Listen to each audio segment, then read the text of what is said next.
All right, Bucky, we got a big-time matchup here, division matchup, a rivalry game here. The Minnesota Vikings travel to take on the Green Bay Packers. Two teams coming off big wins where their defenses look pretty darn good week one. Yeah, both teams look really, really good.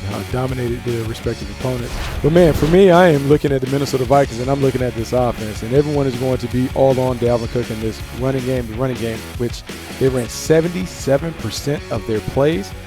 Ooh. Yeah, it won't be like this against the Green Bay Packers. And so my emphasis is on how is KIRK Cousins going to play against Mike Pettin in this defense? They're going to bring pressure from all over.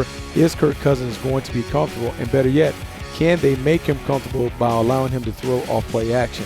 If he has time, if he's comfortable, Adam Thielen, Stephon Diggs, I love the matchups, but KIRK Cousins has to be comfortable and he has to bring his A game. I'm looking forward to seeing if he's able to do that on Sunday. Well, I'll tell you what, Mike Pettin in this Green Bay Packers defense, you mentioned it, sending pressure. To me, the thing that stood out was their ability to get a lot of heat with their front, and they can roll all those guys through there. They've been very active in free agency as well as the draft, a lot of reinforcements for this defensive front, and they've got to be able to play the run on the way to the pass, meaning you got DALVIN Cook, you got to worry about him.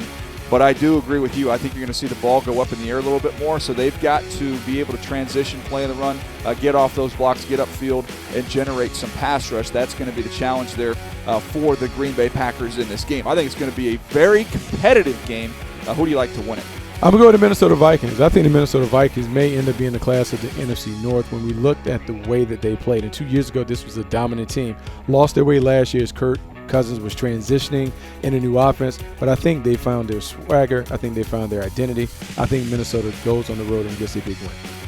I think this very athletic Vikings offensive line, I think you're going to see that outside zone, a lot of stretch, a lot of movement there with their athletes up front. That's how they neutralize this very good, very impressive Green Bay Packers defensive front. I'm with you. I think the Minnesota Vikings end up winning this game. I do think it's a low scoring. I think it's very competitive. But we're both riding with the Minnesota Vikings.